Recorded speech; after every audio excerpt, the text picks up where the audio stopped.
Before we begin the story, let us know where you're watching from by leaving a comment below. If you enjoy this video, don't forget to like and subscribe. Have a wonderful day. Enjoy the story, everyone. The smell of fresh cedar and varnish filled the air of Ethan's workshop every morning, a scent that clung to his clothes, his skin, his calloused hands.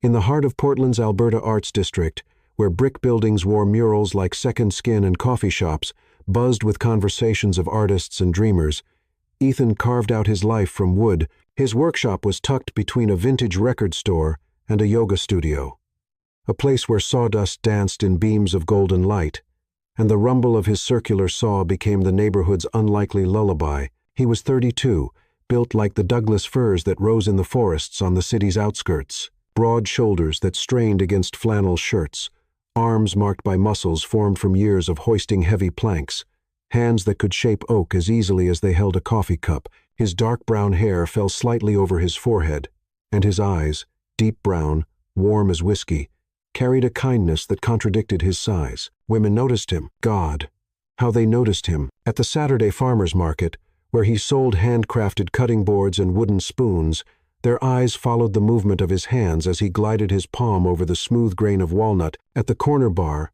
where he drank craft beer after long days, conversations paused when he walked in, and whispers fluttered like moths toward a flame. He had the kind of smile that reached his eyes first, crinkling the corners before his lips even moved. A smile that promised safety, tenderness, understanding. But Ethan carried a secret that turned that promise into a lie he never meant to tell. It started with Lauren, a graphic designer with ink-stained fingers and a laugh that filled entire rooms. They met at a gallery opening, connected over their shared love of creating things with their own hands. On their third date, when clothes fell away in the low amber light of her bedroom and desire gave way to attempt, her gasp wasn't one of pleasure. It was pain, sharp, immediate, unbearable. She tried. He tried. Slow, careful, apologizing with every movement, but her body couldn't accommodate what was offered, and the night ended with her curled away from him, silent tears dampening the pillow as he dressed in shame. "It's not you," she whispered, but her eyes said otherwise. Then came Sophie, a barista who drew hearts in coffee foam, and slipped her number across the counter with a knowing smile. Same story, different ending. This time the pain came with a cry that made him pull back immediately, his heart hammering with guilt. She was kind about it, heartbreakingly kind, but he saw the disappointment cloud her features, the way her hand trembled as she reached for her clothes. News travels fast in tight-knit neighborhoods, especially when it comes wrapped in the strange currency of male mythology. What started as hushed conversations between friends morphed into whispered legends at wine bars and book clubs. Ethan became a cautionary tale, a biological curiosity, a man whose very masculinity had become a weapon he never wanted to wield. "Did you hear about the carpenter on Hawthorne? The one with the hands?" "No, the one with—" "You know." The whole neighborhood seemed to know, and with knowledge came isolation. Ethan started avoiding social events.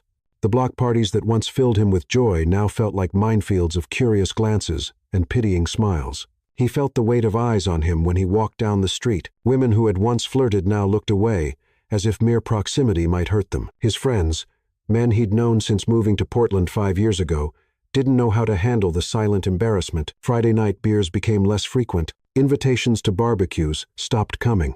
No one knew what to say to a man whose virility, that thing that was supposed to be celebrated, envied, had become his deepest curse.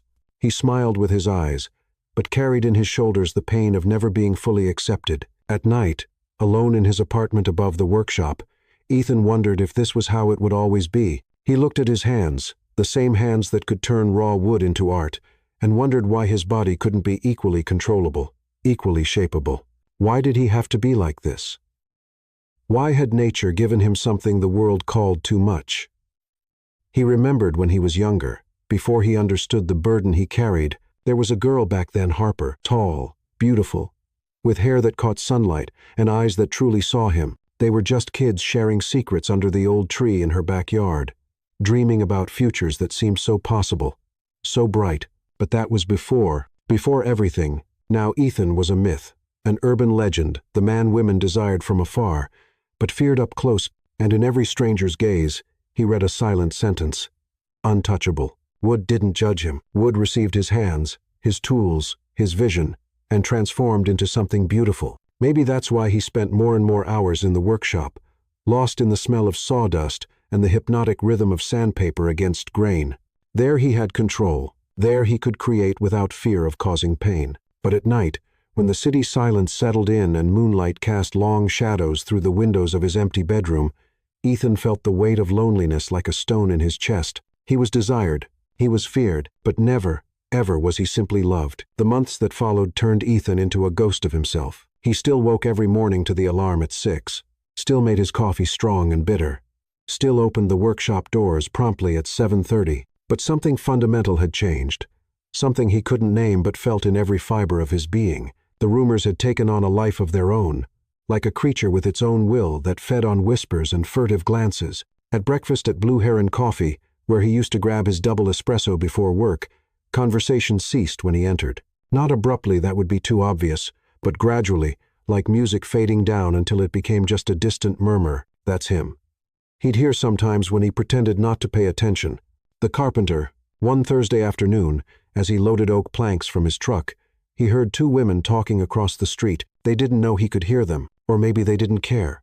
"My cousin went out with him," said one, her voice carrying that morbid curiosity people reserve for other people's tragedies. "She said it was impossible, literally impossible. I heard some girl ended up in the hospital," the other replied, and Ethan felt his stomach turn. That wasn't true. None of it was true, but the truth mattered less than the story. And the story had become something monstrous. The Alberta Arts District, which had once felt like a welcoming community full of artists, dreamers, and creative souls, now seemed like a silent courtroom where he was judged on every corner. Women who used to smile when he passed now looked away. Some looked at him with something that seemed like pity, a pity that burned more than any insult could. And the men were worse in their own way. His friends, or those he had considered friends, began pulling away like the low tide. Ryan, who played basketball with him every Sunday at the park, started making excuses. "I'm busy, man. Maybe next week." Next week never came. Connor, his occasional beer buddy who laughed loud and told bad jokes and made life feel lighter, simply stopped responding to messages. The group chat conversations continued. Ethan could see the notifications, but when he typed something, the silence that followed was deafening. One night, he decided to show up unannounced at the bar where they used to meet. The group was there 5 men. He'd called brothers beer sweating in their hands, laughter filling the smoky air. When Ethan approached the table, the laughter died. "Hey guys," he said, trying to sound casual, but his voice betrayed uncertainty. "Ethan?" Ryan nodded, but didn't invite him to sit. "Everything okay?" He tried again. Yeah, just, talking about stuff." Connor couldn't meet his eyes. The silence stretched like taffy, sticky and uncomfortable. Ethan stood there for another moment, a moment too long before nodding and walking away. No one called him back. He left the bar and walked through Portland's wet streets. The fine October rain trickled down his neck, mixing with something warm he refused to recognize as tears. Neon signs reflected in puddles, splotches of pink and blue that shimmered beneath his feet. How had things come to this? How had something so private, so intimate, become public knowledge? He never talked about it. Never. The women talked, and then their friends talked, and then their friends' friends, until the story was no longer about Ethan the man. It was about Ethan the myth, Ethan the impossible, Ethan the untouchable. In every stranger's gaze he read a silent sentence. Untouchable. The workshop became both his sanctuary and his prison. He arrived earlier, left later. The sawdust in his lungs felt cleaner than the air outside, heavy with judgment. His hands, those hands that caused so much trouble when they touched skin, were perfect when they touched wood. He created a walnut dining table with marquetry details, so intricate they looked like lace. He spent 60 hours on it. Every minute an escape. When he finally finished it, polished until it gleamed like dark glass, he stood staring and wondered who would sit around it. What family would laugh and eat and live around this beautiful thing he'd made? Not his, never his. A customer came to pick it up on Tuesday, a woman in her 40s with a warm smile and kind eyes. "It's gorgeous," she sighed, running her fingers over the top. "You have magic hands." Ethan froze. Magic hands. He'd heard that before, but now the words carried a different weight, a cruel irony. "Thanks," he managed to say. She paid, thanked him again, and left with the movers she'd hired. The workshop went empty again.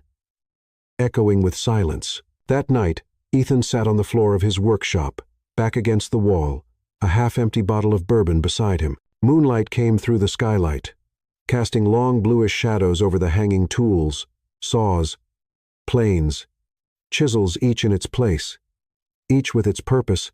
He wondered what his purpose was: to be admired from afar, to be desired but never touched, to be feared for something he didn't choose, didn't ask for, couldn't change. He thought of Harper again, as he always did on the darkest nights. Harper, who looked at him like he was just him, not too much, not too little, just Ethan. She'd left so long ago, taken by her family to another state, and he'd never tried to find her. What would he say? "Hey, remember me?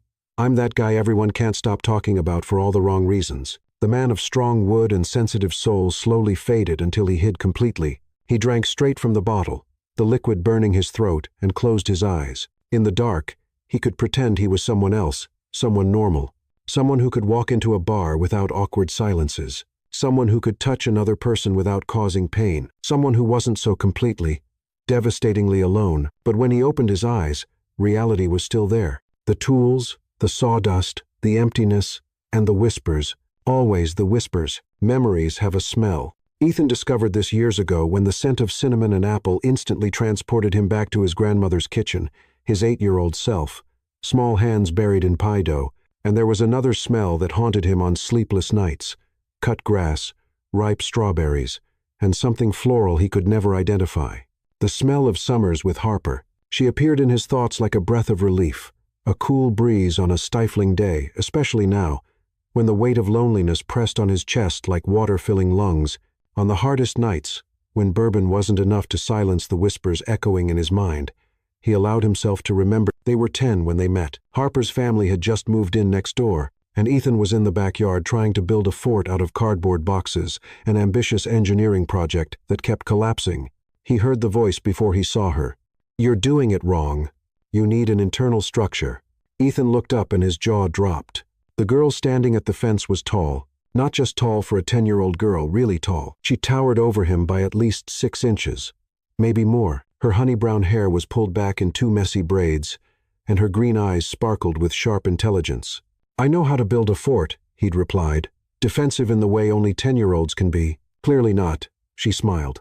And there was something in that smile, no meanness, just honesty, that made Ethan laugh. She jumped the fence with athletic ease, and within half an hour they had the most amazing fort in the neighborhood, complete with a roof and windows. They sat inside, knees bent, and shared a box of cookies Harper had brought. "I'm Harper," she said, extending her hand with comic formality. "Ethan," he replied, shaking it. And so it began. They were the playground outcasts, she for being too tall, he for being too quiet. While other kids played soccer and jumped rope, Ethan and Harper built worlds.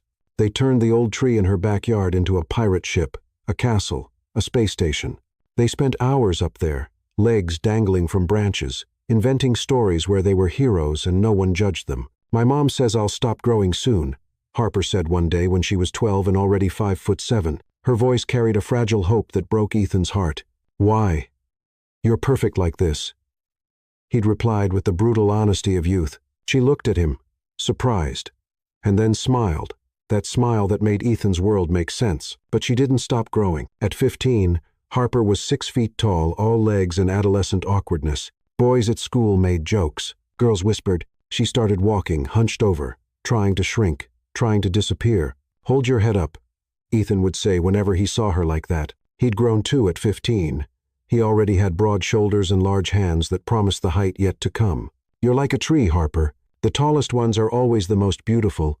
To him, Harper wasn't tall. She was made to measure for his eyes. They were 16 when everything changed. It was summer, the air thick with the smell of roses from Harper's mother's garden.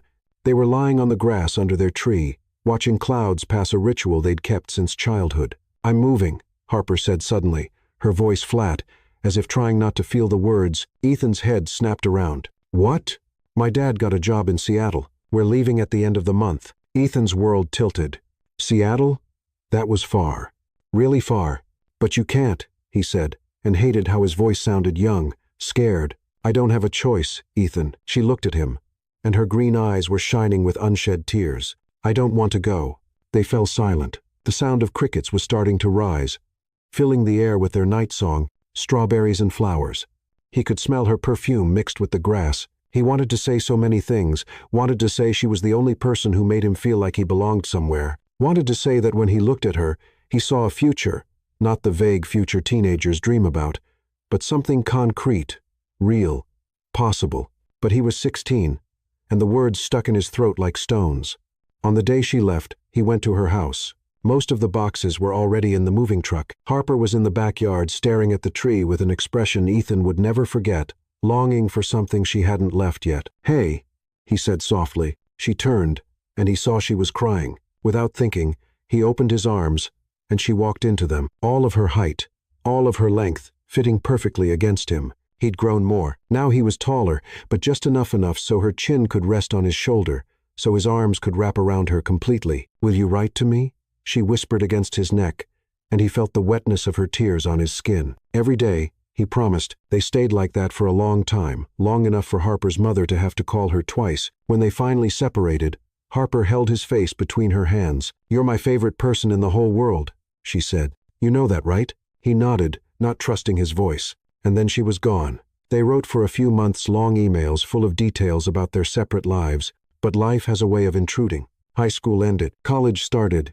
Emails got shorter, more spaced out, until eventually they stopped completely. But Ethan never forgot. He couldn't, because Harper was proof that at least once someone had seen him, really seen him, and hadn't found him too much or too little. Now, sitting on the floor of his empty workshop, bourbon burning in his stomach, Ethan wondered where she was, what she was doing, if she still thought about him, if she'd found someone who saw her the way he always had, not as too tall, but as exactly right. He closed his eyes and could see her clearly.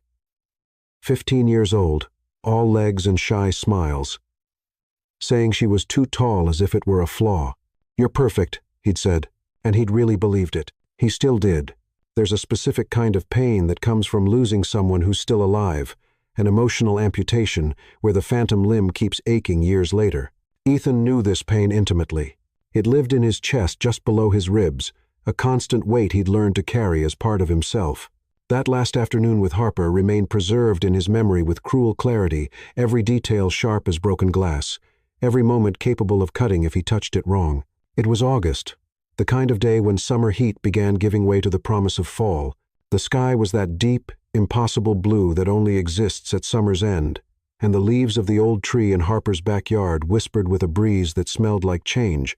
Ethan had spent the entire morning trying to find the right words. He practiced speeches in the bathroom mirror, wrote and tore up 3 different letters, rehearsed declarations while pretending to organize his room. But now, standing in front of her house, seeing the moving truck almost completely loaded, all those carefully chosen words evaporated like dew under the sun. Harper's mother was on the porch, packing the last items into cardboard boxes.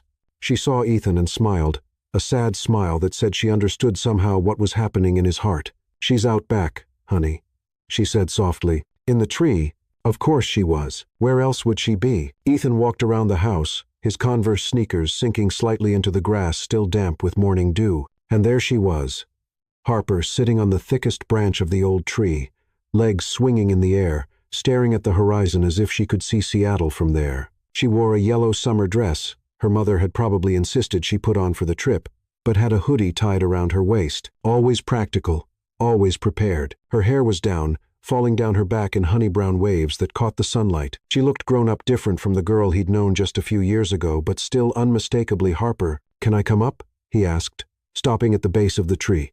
She looked down and smiled. But there were tears in her eyes.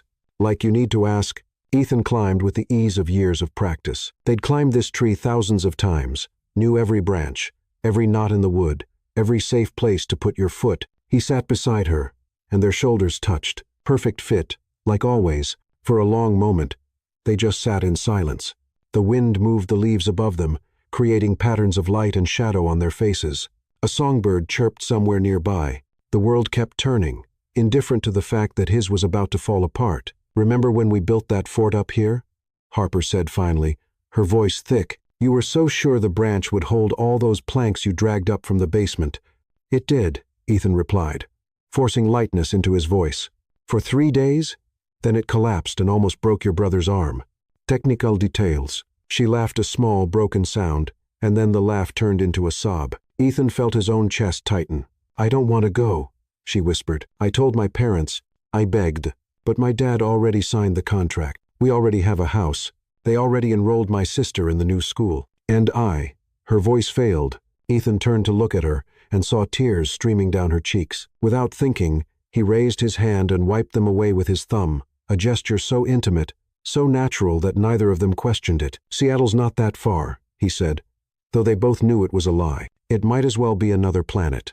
"It's too far," she replied, and her voice carried a truth that cut. "We'll talk every day." "I promise." "Promises change," Harper said, and there was a wisdom in her words that went beyond her 16 years. "People change. You'll make new friends senior year. You'll meet pretty girls who actually understand football and aren't taller than you." "Hey."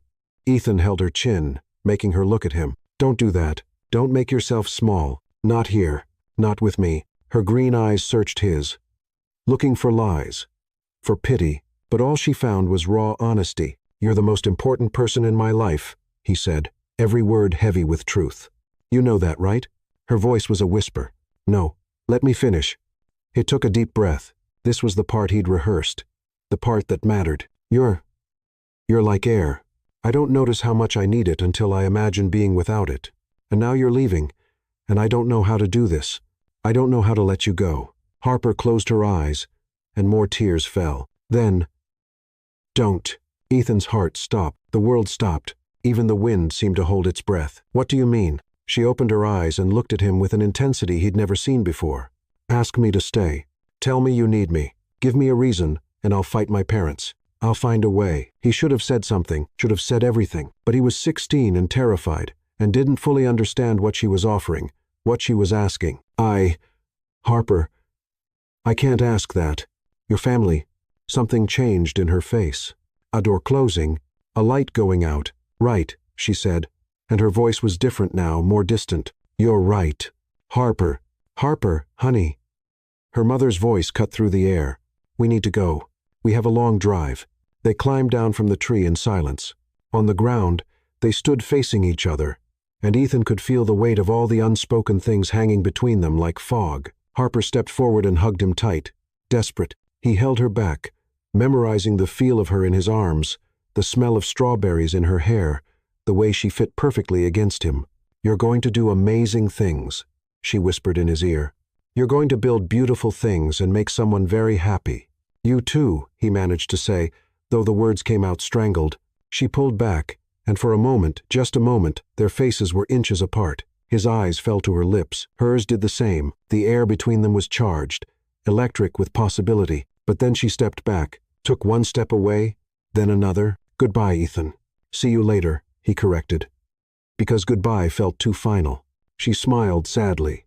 "See you later." He stood there, rooted in place, as she walked to the car. Stood there as the door closed.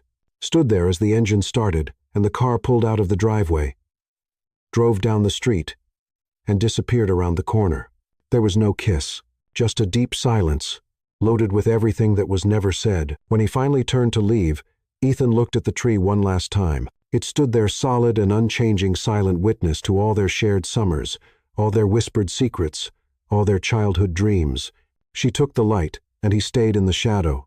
But the tree remembered, and years later, when his life had crumbled into loneliness and cruel whispers, when he sat alone in his workshop with bourbon burning his throat, it was this memory that hurt most, not because they'd separated, but because he'd never found the courage to say the words that mattered. "Stay. Please stay, because I love you." But he didn't say it, and she left, and the tree remembered. 5 years after Harper left, Ethan met Claire at a local art exhibition. She was standing in front of an abstract metal sculpture, her head tilted, lips pursed in concentration. There was something about the way she observed the piece, really observed it. Not just looked, that caught his attention. "Can you make sense of it?" he'd asked, approaching. She turned, and he saw warm brown eyes framed by thick-rimmed glasses. She was petite, maybe 5'3", with short brown hair cut in a practical bob, and a smile that lit up her whole face. "Honestly, I have no idea," she laughed, "but it looks like my life. Complicated, crooked, but somehow still standing." Ethan smiled. There was something refreshing about her honesty. how she didn't pretend to understand something just to seem sophisticated. "Ethan," he said, extending his hand. "Claire," she replied, shaking it with surprising firmness for someone so small. They spent the rest of the evening walking through the gallery together, talking about art, life, work. She was an occupational therapist at a children's hospital, helping kids relearn basic movements after accidents or illnesses. There was a kindness in her, a deep empathy that shone when she talked about her patients. "I work with wood," Ethan said when she asked. "Like carpentry." "Woodworking. I make custom furniture." Her eyes lit up. "That's amazing. Creating something from nothing with your own hands. It must be so rewarding." It was, and it had been so long since someone understood that he wasn't just a man who cut wood, but an artist in his own way. They started seeing each other. Coffee dates first, then dinners. Walks in Forest Park, where trees formed green cathedrals overhead, and the smell of damp earth and pine filled the air. Claire talked with her hands, animated gestures punctuating every story. She laughed with her whole body, throwing her head back, not caring who was watching. With her, Ethan began to feel normal, almost normal, but the ghost of his past haunted him. Every time she casually touched his arm, he felt his stomach tighten. Every time their kiss deepened, he felt panic rising in his throat. She didn't know. How could she know? But he knew that eventually he'd have to tell her. They'd been dating 6 months before she gently suggested that maybe it was time to take the next step. They were at her apartment, red wine in glasses on the coffee table, jazz playing softly. She moved closer, kissed his neck, and whispered, "Stay tonight." Ethan's heart raced not with desire, but with terror. "Claire, I need to tell you something." She pulled back, studying his face. "Okay, you can tell me anything." It took a deep breath.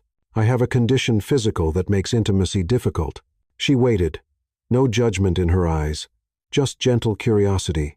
"I'm larger, significantly larger, and it's caused problems, pain for the women I've tried with." He couldn't look at her as he spoke. He fixed his eyes on his hands, those traitorous hands that were so good with wood and so destructive with flesh. "Look at me," Claire said softly. He obeyed, expecting to see pity, or, worse, fear, but what he saw was thought. She was processing, analyzing the way therapists do. "Okay," she said finally. "Thank you for telling me. This changes some things, but it doesn't change how I feel about you." "Claire, let me finish." She took his hands. "Intimacy isn't just penetration, Ethan. There are 1,000 ways to connect with someone, to give and receive pleasure. If this is a challenge we have to navigate, then we'll navigate it together." Hope bloomed in his chest like a fragile plant. "Are you sure? I work helping people adapt to bodies that don't work the way they want them to. I can apply that same creativity here." She smiled. "Besides, I like you a lot. I'm not going to let anatomy get in the way of that." They tried. God, how they tried. Claire researched, consulted colleagues discreetly, bought books on alternative sexuality. They explored touch, oral pleasure, toys, positions, and for a while, a brief and beautiful while, it seemed to work. Ethan learned to give pleasure in ways he'd never considered. Claire was patient, communicative, willing to experiment. But something was missing, something neither of them wanted to admit out loud. She never said anything, but he saw it in her eyes afterward, a small, silent sadness. A hunger not quite satisfied. She loved him. He knew that, but her body wanted something.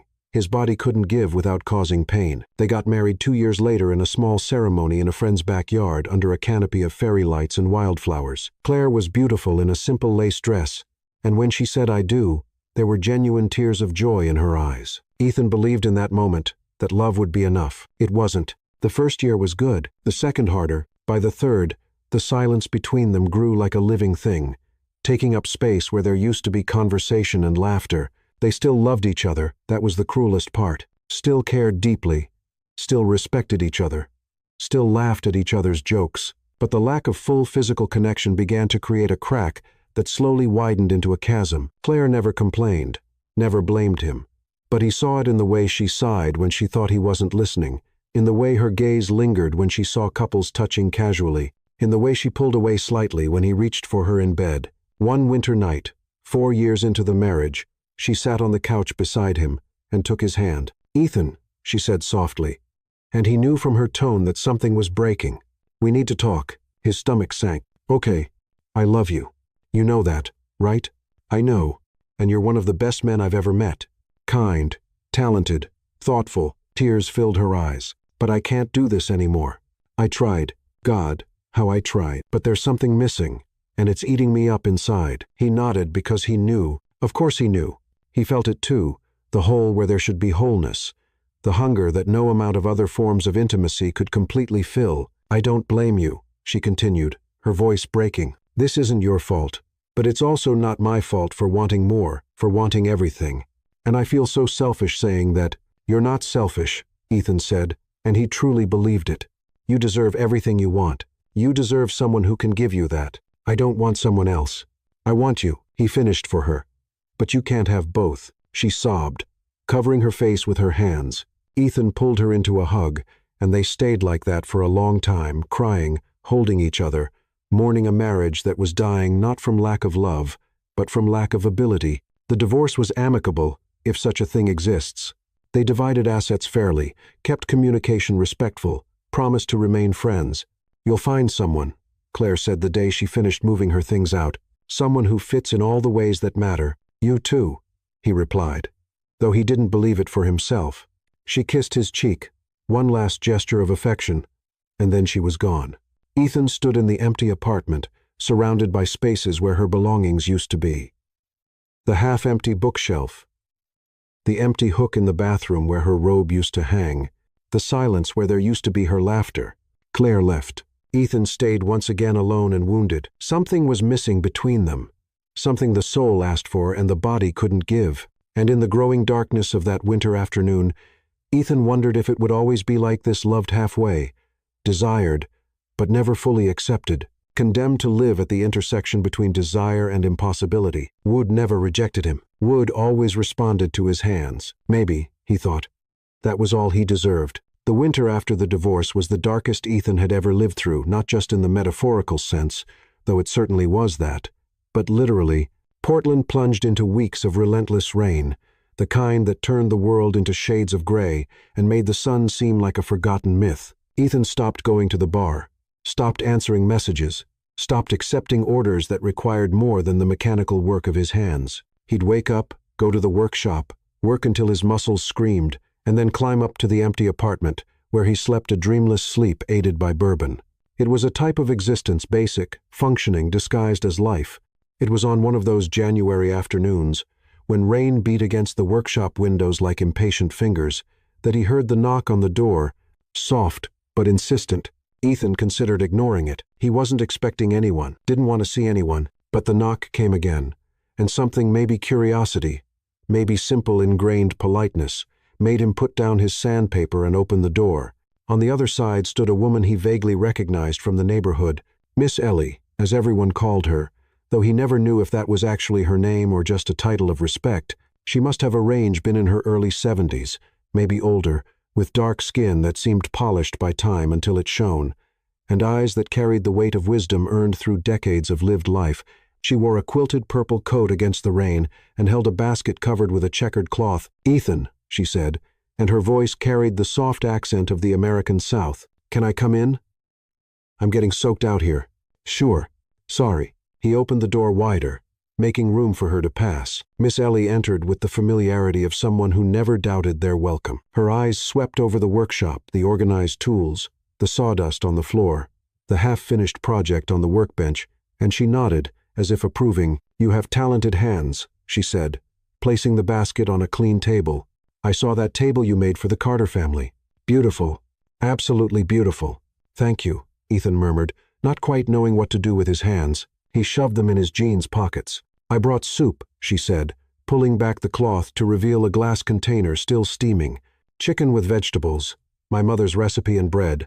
I baked this morning." "Miss Ellie, you didn't have to." "Of course I didn't have to," she interrupted, her eyes meeting his with an intensity that made him quiet. "But I wanted to. Now, are you going to sit down and eat while it's hot? Or are you going to keep pretending you're fine when we both know you're not?" The frankness disarmed him. Ethan felt something shift in his chest, something that had been stuck for months.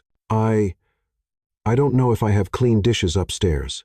Then we eat here." She was already looking around, finding 2 clean glasses he used for water while working. "Do you have spoons?" 15 minutes later, they were sitting on wooden stools Ethan had made, eating soup straight from the container with mismatched spoons. The rain continued its song against the roof. The smell of garlic and thyme filled the air, mixing with the familiar fragrance of wood. Miss Ellie didn't speak while they ate, just ate with silent appreciation, occasionally breaking off bread and passing him a piece. There was something deeply comforting about her presence, not intrusive, just solid, like an ancient tree that existed long before you and would continue long after. When they finished, she put her spoon aside and looked at him directly. "You're hiding," she said. It wasn't a question. Ethan looked at his hands. "I'm working. Work and life aren't the same thing, son. You're breathing, but you're not living. There's a difference." He didn't respond. What could he say? "Can I ask you a question?" Miss Ellie didn't wait for permission. "What do you think is keeping you from being happy?" He stopped, searching for the right words. "My body, my anatomy. I'm too much. I hurt people I want to touch. I drive away people I want to keep close." Miss Ellie nodded slowly, as if considering something deeply. "Have you ever heard of bonsai?" The change of subject confused him. "The small trees?" "Yes. You take a tree that would naturally grow 20, 30 meters tall and you keep it small through careful pruning, wire manipulation. Some say it's art. Others say it's cruelty." She paused. "What do you think?" "I don't know. I've never thought about it. The tree isn't broken, Ethan. It's not sick. It's just being forced to be something it's not naturally. And when you stop forcing it, when you plant it in the right soil with the right space, it grows exactly as it should." Her eyes held his. "You're not broken, son. You just haven't found the right soil yet." Ethan's throat tightened. "But I've hurt people. You tried to fit into spaces that weren't made for you. That's not your fault. It's not their fault. It's just incompatibility." She reached out, placing a wrinkled but warm hand over his. "But somewhere out there is someone for whom you're not too much. Someone for whom you're exactly right. How can you know that?" "Because I've lived 83 years on this planet, and one thing I've learned is that nature doesn't make mistakes. Everything has its place, its purpose, its counterpart. You just haven't found yours yet." Ethan felt something wet on his cheek and realized, surprised, that he was crying, not sobbing, just silent tears streaming down as years of shame and loneliness finally found an outlet. Miss Ellie said nothing, just held his hand and let him cry. When he finally composed himself, she stood up, gathering the empty containers. "You're not your body, Ethan," she said softly. "You're your heart, your talent, your kindness, your ability to create beauty from nothing." She gestured to the workshop around them. "All of this is who you are. The rest is just packaging." "But the packaging matters," he said, his voice raw. "Of course it matters, but it doesn't define, doesn't limit, doesn't condemn." She held his face between her hands, forcing him to look at her. "Find your strength within, and the body will shape itself to the soul. Do you understand?" He wasn't sure he understood, but he nodded anyway. "Good." She smiled, a smile that lit up her entire face, turning the wrinkles into maps of lived joy. "Now you're going to promise old Miss Ellie something." "What?" "You're going to stop hiding. You're going to go out into this world again. You're going to remember that you deserve love, real, complete, unconditional." Her eyes pierced his. "Promisey." The word stuck in his throat. Making that promise felt impossible, like committing to fly. But there was something about Miss Ellie and her unshakable certainty, in her fierce kindness, that made him want to believe. "I promise," he whispered. "Good boy." She kissed his forehead, a maternal gesture that made him think of his own mother, dead 5 years now. "Now I'm leaving the rest of the soup. You eat, you rest, and tomorrow you start again. Okay?" "Okay." She went to the door, then stopped and looked back. "Ethan, one last thing. The person you're waiting for, she's waiting for you too. Don't make her wait too long." And then she was gone, leaving only the smell of soup, the warmth of her presence, and a tiny seed of hope that Ethan didn't know could still grow. That night, for the first time in months, he didn't drink bourbon until he passed out. Instead, he sat by the window watching the rain and thought about trees, how they grow, how they adapt, how they find their way toward the light even when planted in shadow. Miss Ellie's words echoed. "You're not your body, you're your heart." And for the first time in as long as he could remember, Ethan began to believe that maybe, just maybe, she was right. Spring arrived in Portland like a whispered promise. Cherry blossoms exploded in pink clouds along the streets. The air finally lost its winter bite. Days stretched lazily into evening. Ethan had started going out again slowly, like someone testing thin ice. Morning walks in the park, coffee at Blue Heron, without looking over his shoulder. Small steps back into the world. It was a Saturday in April when everything changed. He was at the neighborhood farmer's market, not selling, just walking, watching, letting the movement and sound of life happen around him. The smell of freshly roasted coffee mixed with the scent of fresh flowers and baked bread. Children ran between stalls, laughter echoing. Street musicians played guitar on corners, their instrument cases open for coins. Ethan stopped at a used bookstore, flipping through a worn copy of Steinbeck, when he felt more than heard a change in the air, that strange, inexplicable feeling when you know you're being watched. He turned, and there across the street, standing in front of a flower stall, was Harper. The world tilted on its axis. She was in profile to him, examining a bouquet of peonies. And for a moment Ethan thought he was imagining it, that loneliness and longing had finally conspired to create a mirage. But then she turned her head just slightly, just enough for the sun to catch in her hair, and he knew, Harper. She had changed. Of course she had. 16 years had passed since that afternoon under the tree, but the changes hadn't diminished her. Instead, they'd refined something that had always been there. She was even taller, if that was possible, or maybe she just carried her height differently now. No hunching, no apologies. She wore a green dress that flowed to just below her knees and a denim jacket thrown over her shoulders. Her honey-brown hair was longer, falling in loose waves down her back, but it was her eyes even at a distance. He recognized those green eyes that had seen him when no one else did. Ethan's heart hammered against his ribs, like a bird trying to escape. His hands started to sweat. Should he go to her? Should he just stand there? What if she didn't remember him? What if she remembered but didn't care? Before he could decide, she turned completely, and her eyes met his across the crowd. Recognition was instant. He saw it in the widening of her eyes, in the way her mouth opened slightly, in the way she dropped the bouquet she was holding. For a moment suspended in amber, neither of them moved. The world kept spinning around them, but they were fixed points anchored by shared history and years of silence. Then Harper smiled. It wasn't the shy smile of the girl he remembered. It was something fuller, more confident, but still unmistakably hers. And she started walking long strides, steady gaze crossing the street toward him, as if the 16 years between them were just days. Ethan couldn't move. He was rooted in place, holding a book he'd completely forgotten about, watching her approach like it was a dream he might wake from at any moment. She stopped 3 feet away, and up close she was even more beautiful than he remembered, not in the polished magazine way, but in the real way of someone who had lived, suffered, grown. There were fine lines around her eyes that spoke of much laughter. There was a strength in her jaw that hadn't been there at 16. There was a fullness to her presence that made the air around her seem denser, more alive. "Ethan," she said. And hearing his name in her voice after so long was like hearing music he didn't know he'd forgotten. "Harper." His own voice came out uneven. You're here." "I am." She laughed, a small, disbelieving sound. "God. You look tall," he offered, trying for humor to cover the fact that he was shaking. "Grown," she corrected. And there was something in her eyes as she looked him over that made heat rise in his skin. "You look wonderful, Ethan." He didn't know what to say to that, so he said the first thing that came to mind. "You too. You always have been." Something lit up in her face. Pleasure. Memory. Something deeper he couldn't name. "Can I hug you?" she asked, and there was a vulnerability in that question that broke something in him. "Please." She stepped forward and wrapped her arms around him. And God, she fit perfectly. Still, after all these years, after all the growth and change, she still fit against him like they were 2 pieces of the same puzzle. Her head rested on his shoulder. Her perfume, something floral but with a woody note, filled his senses. He could feel her warmth through his shirt, the steady rhythm of her breathing. They stayed like that for too long to be casual, but neither pulled away. Around them, the market continued, people passing, conversations flowing, but they were an island of quiet in the middle of chaos. When they finally separated, Harper kept her hands on his arms as if needing to maintain physical contact. "What are you doing here?" Ethan asked. "I thought Seattle. I moved back 3 weeks ago." Her thumbs moved unconsciously against his biceps, small circles he felt through the fabric.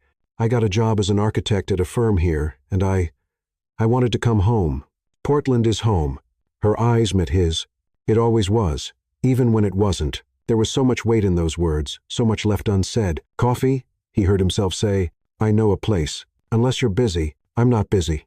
She said it so quickly that they both laughed, a nervous, relieved laugh. Coffee would be perfect. They walked side by side through the Alberta Arts District streets, and it was surreal and perfectly natural at the same time. Their arms brushed occasionally, sending small sparks of awareness through him. She pointed out changes in the neighborhood, new buildings, shops that had replaced old ones, and he filled in the gaps, telling stories about the community that had developed while she was gone. "Do you still make furniture?" she asked as they turned a corner. "Yeah. I have a workshop on Hawthorne. Can I see it?" He hesitated. The workshop was his private space, his sanctuary, but this was Harper, and he found he wanted her to see, wanted her to understand who he'd become. "Sure. It's on the way, actually." 15 minutes later, they were at the workshop. Ethan opened the door, and the familiarity of the space, the smell of sawdust and varnish, the light filtering through high windows, the precisely organized tools calmed his nerves. Harper entered slowly, her eyes taking everything in. She ran her fingers along a table he was finishing, feeling the grain of the wood, the smoothness of the surface.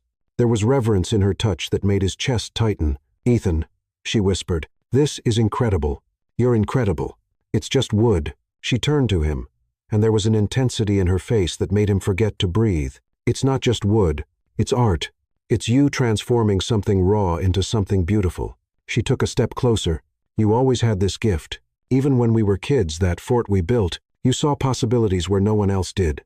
You helped. You led." Another step. They were so close now that he could see the golden flecks in her green eyes, count every freckle on her cheeks. "You always led, Ethan. I just followed." His breathing was uneven. So was hers. The air between them was thick, charged with years of absence, and the sudden, overwhelming proximity. "I missed you," he said, and the words came out before he could stop them. "Every day. Every damn day." Her eyes filled with tears. "Me too. I tried not to. Tried to move on. Build a life. But there was always this part of me that stayed here with you, under that tree." There was so much silence between them, but now every gesture spoke of contained desire. "Harper, kiss me," she whispered. "Please. I've waited 16 years. Don't make me wait any longer." And he kissed her.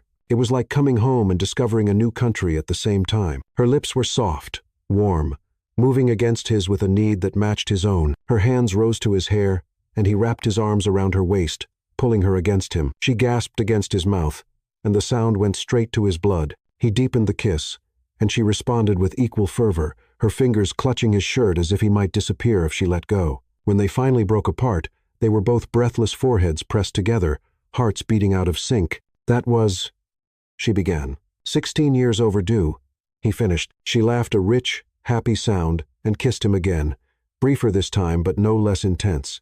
"Have dinner with me," she said against his lips. "Tonight. Tomorrow night. Every night." "Yes," he replied without hesitation. "Yes, to everything." And there, in the afternoon light filtering through his workshop, surrounded by the smell of wood and the warmth of her, Ethan felt something he hadn't felt in years. Hope. The following days unfolded like a feverish dream, intense, consuming, impossible to ignore.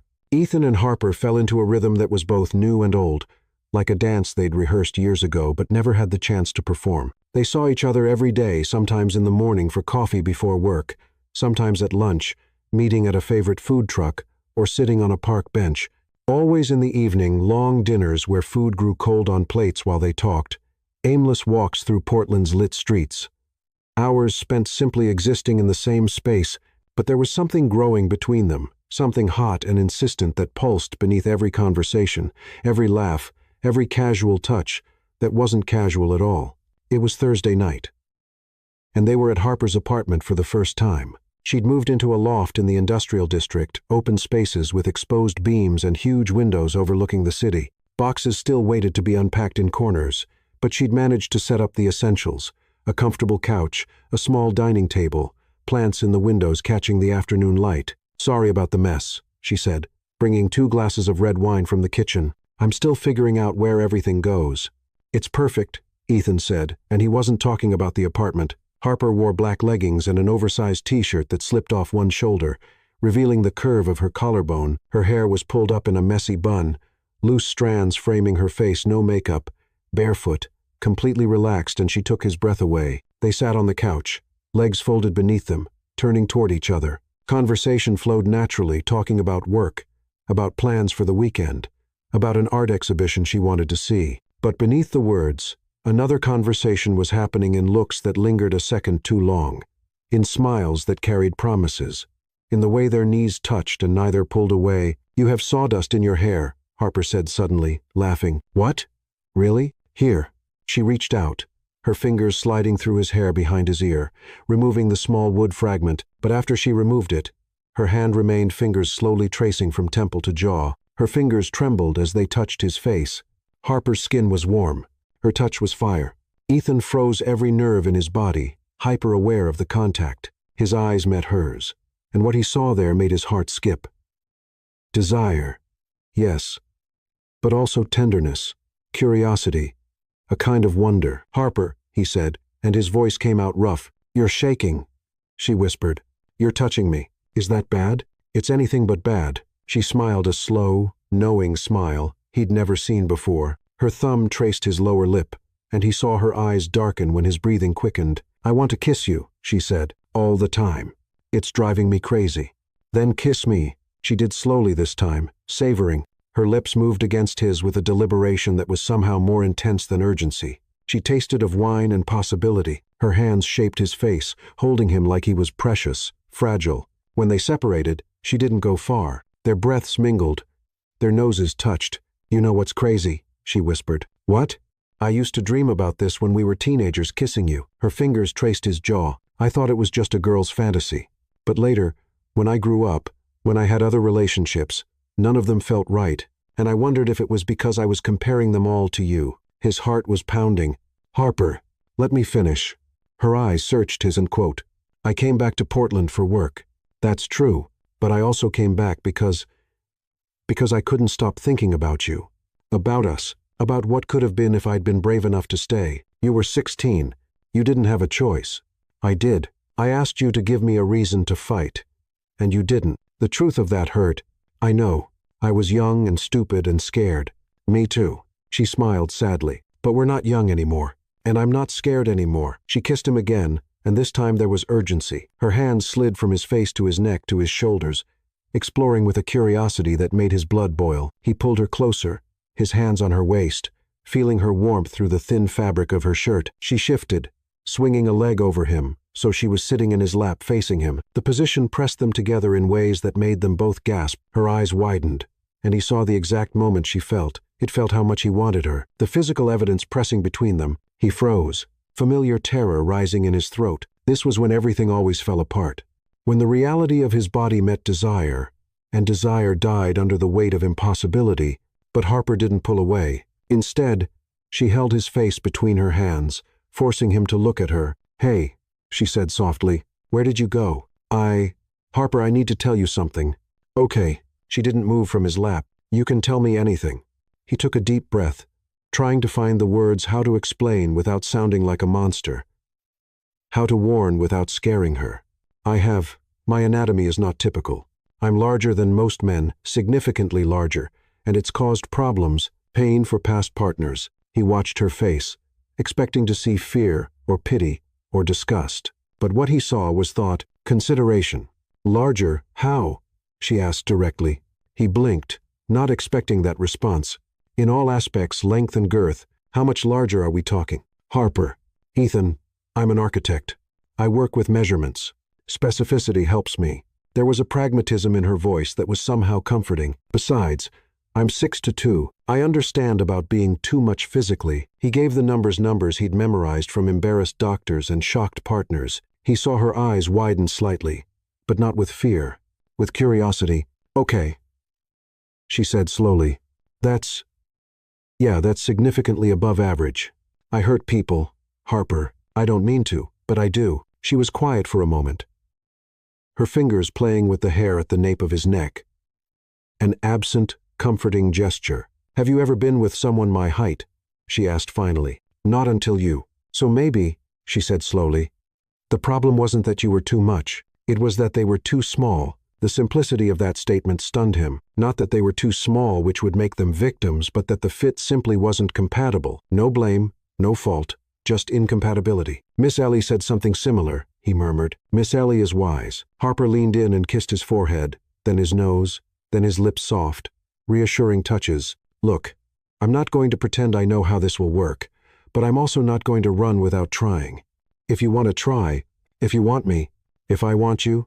He almost laughed at the absurdity. Harper, I've wanted you since I was 10 years old and didn't know what wanting meant. I want you so much it hurts." She smiled that slow smile that made his stomach flip. Then slowly, she said, "We go slowly, and we communicate, and we figure it out together." She pressed her forehead to his. "I trust you, Ethan. I always have." They stayed like that, forehead to forehead. Breaths intertwined until the tension slowly left his shoulders. "Stay tonight," she whispered. Not yet. Just stay. I want to sleep in your arms. I want to wake up and see you. Can we do that?" "Yes," he said, and it was the easiest word he'd ever said. "Yes, we can do that." Later, lying in her bed in the darkness, him in boxers, her in a t-shirt and shorts, Ethan held Harper against his chest and felt something he hadn't felt in years. Peace. Her hair smelled like coconut, and she had one arm thrown over his chest, leg intertwined with his. She fit perfectly. "Ethan," she murmured sleepily. "Yeah? I'm glad you came back to me." He kissed the top of her head. "I never left." And as she drifted into sleep, breathing deepening and calming, Ethan stared at the ceiling and thought about trees finding the right soil, about puzzles finding missing pieces, about hope he'd thought was dead, sprouting green and new. 3 weeks had passed since that first night at Harper's apartment, 3 weeks of slow and deliberate discovery, hands learning curves, lips memorizing skin, bodies getting to know each other through layers of clothing that gradually became thinner, more revealing. They had gone slowly, painfully, wonderfully slowly, kisses that deepened until they were both breathless, touches that explored over clothing, then under. Mapping territory with reverence and growing confidence, Harper had guided his hands to her breasts, gasping when he shaped them through her bra, moaning softly when skin finally met skin. He had trembled when she slid her hand down his stomach, lower, tracing the evidence of his desire through his jeans. Her eyes widened when she actually felt him, the size, the weight of him, but not with fear, with fascination, with determination. "God, Ethan," she'd whispered that night, her hand still on him. "You're really impressive." "Scary?" he'd asked, barely able to form words. "Challenging?" she corrected, and there was a gleam in her eyes that was part playful, part absolutely serious. "But I've never run from challenges." Now it was a May evening, the air warm and heavy with the scent of wildflowers and freshly cut grass. Harper had suggested they visit her old house. The family living there now had recently moved out, and the property was empty, waiting for new occupants. She'd kept in touch with the owners over the years, and they'd given her permission to visit one last time. The old tree was still there. It stood in the backyard, exactly as Ethan remembered, thick branches extending like welcoming arms, leaves whispering secrets to the night wind. The full moon hung low in the sky, casting everything in silver and shadow. "Wow," Harper breathed, her hand finding his. "It's exactly how I remembered." "Bigger," Ethan said, "or maybe we were smaller." They walked to the tree, and Harper ran her hand over the rough bark, a gesture of greeting, of recognition. Ethan did the same, and memories flooded. All those summers, all those shared secrets, all those unlived possibilities. "It was here," Harper said softly, "that I realized I loved you. I was 15, and you were teaching me about different types of wood like you always did, adorable nerd that you were, and the sun was setting, and the light was on your face in this specific way. And I thought, oh, I love this boy." Ethan's heart tightened. "You never told me." "I was scared." She turned to look at him. "Scared. You didn't feel the same. Scared of ruining our friendship. Scared of everything." Her fingers traced his jaw. "But I'm not scared anymore." "What are you scared of?" "Losing you again. Wasting more time." Her eyes searched his in the moonlight. "I want you, Ethan. Completely. Tonight. Here." His heart stopped, then beat violently. "Harper, we don't have to rush. We're not rushing. We're ready." She took a step closer, their bodies almost touching. "I'm ready. Are you ready?" He was terrified. He was hopeful. He was more aroused than he'd ever been in his life. "Yes," he whispered. "God, yes." She smiled, that smile that always made his world make sense, and kissed him, soft at first, then deeper, more demanding. Her hands slid under his shirt, exploring the muscles of his back, scratching lightly with his nails in a way that made him moan against her mouth. He held her waist, pulling her against him, and she gasped, feeling the full extent of his desire pressing between them. But instead of pulling back, she pressed closer, moving her hips in a way that sent flames through his veins. "Harper," he groaned, his forehead against hers, trying to maintain some control. "I brought a blanket," she whispered, "in my bag. And other things, lubricant, protection. I prepared. Ethan. The practicality of it, her careful preparation, her consideration almost undid him. She spread the blanket under the tree in that same spot where they'd sat so many times as children. But nothing about this moment was childish. The air was thick with anticipation, with desire, with years of longing finally finding resolution. Harper removed her jacket first, then pulled her shirt over her head, revealing a lace bra that made his mouth go dry. She was all long lines and soft curves, pale skin that glowed in the moonlight. Her eyes never left his as she unbuttoned her jeans, pushing them down her hips along with her underwear. She stood naked before him, no shame, no hesitation, and she was the most beautiful thing he'd ever seen. "Your turn," she said, her voice husky, with hands that trembled only slightly. Ethan removed his shirt. He saw her eyes roam over his chest, his stomach with obvious appreciation. When he reached for his belt, she stepped forward. "Let me," she whispered. She unbuttoned his jeans with steady fingers, pushing them down along with his boxers. And for the first time she saw him completely, all of him, and he watched her face, searching for fear, for doubt. What he saw was wonder and determination. "Come here," she said, lying down on the blanket, extending her arms to him. He went, covering her body with his. And the feeling of skin against skin along their entire length was so intense that they both groaned. She was soft where he was hard, curved where he was angular, her legs wrapped around his waist, and he could feel the wet heat of her against him, so close, so tempting. Slowly, she whispered, her hands framing his face. "We communicate, right?" "Right." She reached between them, grabbing the lubricant she'd left nearby. "Let me prepare you," she said. And there was something so intimate about this act, her covering him generously, her fingers wrapping around him, learning his weight and shape. He ran his fingers down her neck, slowly down to her waist, memorizing every inch. He explored lower, finding her warm and already wet for him. She moaned when he circled her most sensitive spot, arching against his hand. "Ethan," she breathed, "I need you now." He positioned himself, the tip of him pressing against her, and stopped. This was the moment that always ended in pain, in disappointment, in failure. But Harper held his face, making him look at her. "I trust you," she said. "Now trust me." And slowly, so slowly, he began to enter, just the tip at first, and he felt her breath catch, felt her tension. "Too much?" he asked, already starting to pull away. "Just slow. Let me adjust." He waited, trembling with the effort of holding back, until she nodded. Another inch, then another. His eyes never left hers, reading every expression, looking for pain. There was strain there, she was stretched, definitely her muscles accommodating his size. But there was no pain. Her eyes were wide, but with wonder, not fear. "God," she gasped. "You okay? Don't stop.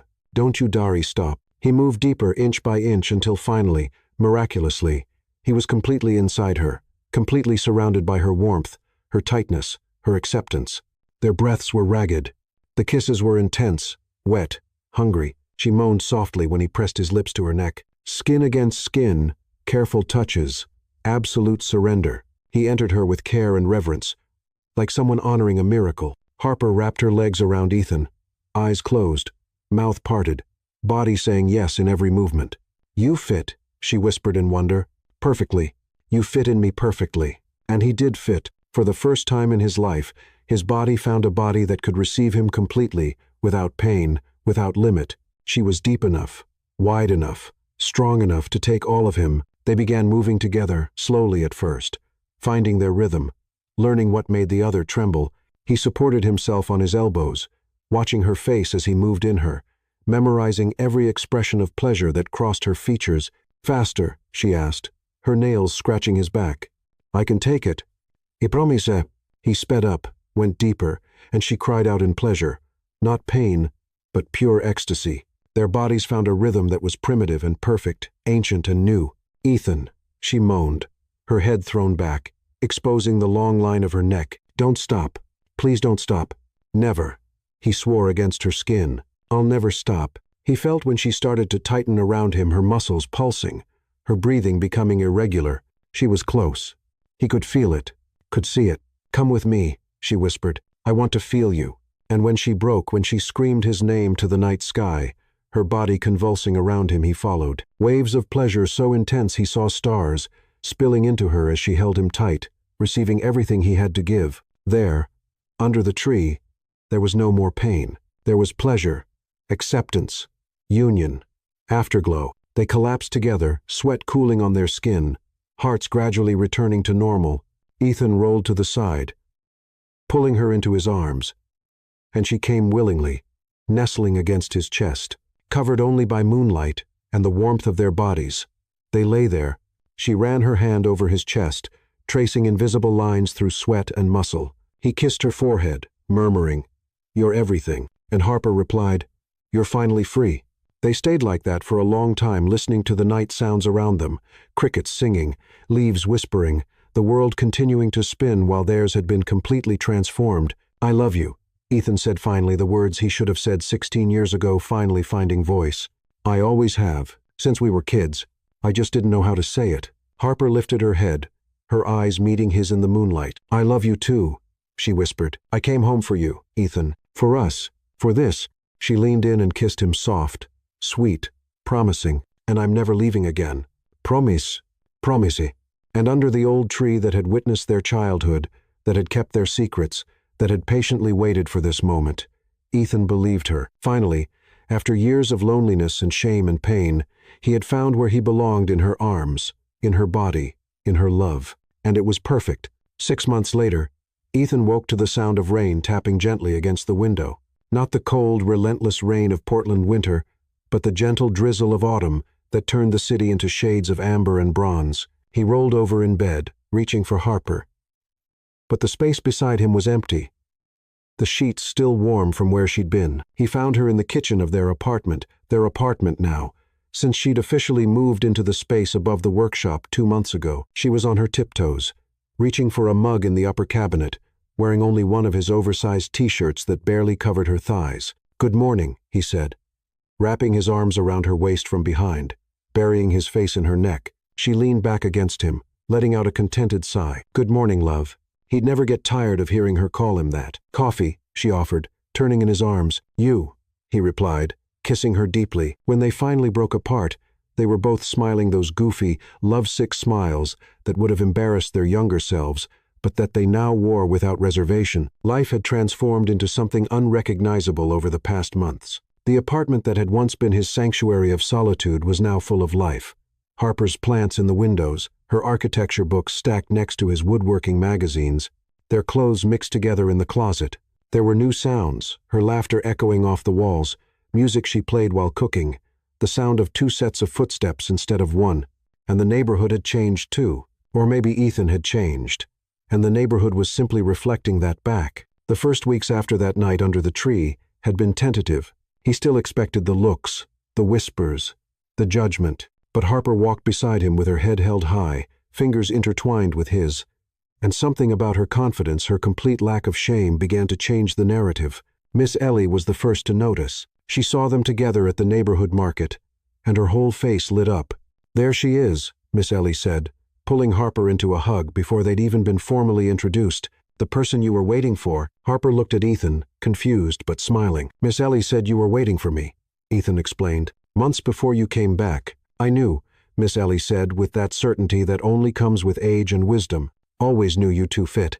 And they did fit in every way. Physically, yes, their bodies found pleasure in each other night after night, learning and relearning, never growing tired. But also emotionally, intellectually, spiritually. Harper understood his love for wood, for creating. Ethan understood her passion for design, for transforming spaces. They inspired each other, challenged each other, supported each other, and slowly the neighborhood began to see what Miss Ellie had seen from the start. Ryan, his old friend who'd pulled away, showed up at the workshop one afternoon with a sheepish expression. "Man," he said, hands in his pockets, looking at his feet, "I was an idiot, a complete idiot, and I'm sorry." Ethan had considered making him suffer, but Harper, who was working on drawings at his desk, gave him that look, the look that said, "Forgive, move forward, choose a kindness." "It's okay," Ethan said. And he meant it. "Want a beer?" They rebuilt the friendship slowly, brick by brick, and Ryan brought Connor, who brought others, until the group was back changed. Older, but still there. The women who'd once looked at him with pity or fear now saw him differently, because beside him stood Harper, confident, happy, obviously and completely loved. And if she wasn't afraid of him, if she chose him every day, then maybe the story they'd told about him was wrong. Lauren, his first, stopped him on the street one day. She was with a guy, fingers intertwined, but she stopped when she saw him. "Ethan," she said, and there was something in her voice regret. "Maybe. I heard you're engaged. Congratulations." "Thank you," he replied genuinely. I'm sorry for how things ended, for how I talked about you." He almost said it was fine, but Harper squeezed his hand a reminder to be honest. "It hurt," he said, "but I understand. It wasn't anyone's fault, just not compatible." She nodded, tears shining in her eyes. "I hope she knows how lucky she is." "I do," Harper said softly, stepping forward. "And he knows he's lucky too." And he did. God, how he did. It was a Saturday afternoon in September when Ethan took Harper back to that tree. The yard now had new occupants, a young family with 2 children playing on a swing set that hadn't been there before. But the tree remained constant and unchanging. "Remember this place?" he asked, though it was obviously a rhetorical question. "How could I forget?" She smiled, lacing her fingers with his. "It changed my whole life." "Mine too." He turned to her, and his heart was pounding so hard he was sure she could hear it. "Harper, we stood under this tree when we were 10 and built forts. We stood here when we were 16 and said goodbye without saying the words that matter. And we stood here 6 months ago and finally found each other for real." He knelt down, pulling a small velvet box from his pocket. He saw her eyes widen, tears already forming. "I want to stand here again," he continued, his voice trembling with emotion, "and ask you to marry me, to build a life with me forever." He opened the box, revealing a simple gold ring with a single emerald the exact color of her eyes. "Ethan," she whispered, tears flowing freely now, "I've loved you since I didn't know what love was. I lost you, and spent 16 years feeling incomplete. And when you came back, you didn't just accept me, you celebrated me. You made me feel like I wasn't too much, but exactly right." His own voice broke. "Marry me, Harper. Let me spend the rest of my life proving you made the right choice." "Yes," she said, dropping to her knees in front of him, framing his face with her hands. "Yes, yes, 1,000 times yes." He slid the ring onto her finger, and then pulled her into a kiss that tasted of salt and joy and promise. Around them, the world continued, children playing, birds singing, wind moving through leaves, but they were the center of everything. They married 3 months later in December under fairy lights and snow-covered branches. The ceremony was small, just close friends and family held, of course, in the yard with the tree. The owners had given permission enthusiastically, moved by the love story that had begun there so many years ago. Harper wore a simple, elegant dress that flowed to the floor, her hair loose in waves. She looked like a queen, tall, confident, absolutely radiant. Ethan wore a suit Harper had helped him choose, but all he could see was her walking toward him, choosing him, saying yes to their future. Miss Ellie officiated the ceremony because, as she said, "I brought you 2 this far. I can finish the job." "Ethan and Harper," she said, her voice carrying in the cold, clear air, "are proof that love isn't about perfection. It's about fit. It's about finding someone whose edges align with yours, whose depths match your heights, whose soul recognizes yours." She looked at them both, with those wise, ancient eyes. "The world tried to tell you that you were too much," she said to Ethan, "and told you that you were too much," she said to Harper. "But the truth is you were just enough for each other. And that's the most beautiful thing I've ever seen." When they exchanged vows, there wasn't a dry eye in the yard. When they kissed as husband and wife for the first time, applause and cheers echoed through the quiet winter air. And when they danced their first dance right there on the frost-kissed grass under the fairy lights, with soft music drifting from a small speaker, the whole world seemed to be celebrating with them. A year later, Harper was pregnant. 2 years after that, they had a daughter, a beautiful girl with Harper's green eyes and Ethan's gentle, crinkling smile. 3 years later came a son, sturdy and loud, already reaching for every piece of wood in his father's workshop. They built a house together. Ethan designed and crafted every piece of furniture with his own hands. Harper designed the spaces to capture light, warmth, and love. It was made of wood and glass and realized dreams. The neighborhood that had once judged them now celebrated them. Their story became legend, but the right kind this time. Not a tale of curse or impossibility, but of love that refused to give up. Of 2 bodies the world had called too much fitting together perfectly. Of hope reborn when everything had seemed lost. Young couples came to them for advice. People who felt different, too tall or too big or too anything, found courage in what Ethan and Harper had built. And every spring, on the anniversary of that first night under the tree, Ethan and Harper returned. They climbed into the branches the way they had as children, legs swinging, hands intertwined, and remembered the pain, the loneliness, the long years of believing they would never belong. Then they looked down at the life they had created. The children laughing in the yard, the house glowing with light and love, the two of them wrapped in each other like they had always been meant to be. They knew then that the giantess and the man of exaggerated masculinity had proved one simple truth. Real love doesn't measure. It just feels. Under that old tree which had witnessed everything, the childhood dreams, the heartbreak, the reunion, the healing they kissed as they had 1,000 times before and as they would 1,000 times more. Because some loves are written in the stars, but theirs was carved in wood, built with hands and hearts, and rooted so deeply that nothing could ever uproot it. In the end, Ethan discovered it was never about being too much. It was about finding someone for whom he was exactly right. Two bodies the world had judged inadequate proved that compatibility isn't measured in inches or in cruel whispers. It's measured in hearts that recognize each other across 16 silent years, in souls that slide together under an old tree, and finally, perfectly, fit. Sometimes the hardest journey isn't changing who we are. It's finding the one person who sees us exactly as we were always meant to be seen. And have you ever felt too much or too little for this world? Have you ever believed you'd never find the one who would embrace every inch of you, every quirk,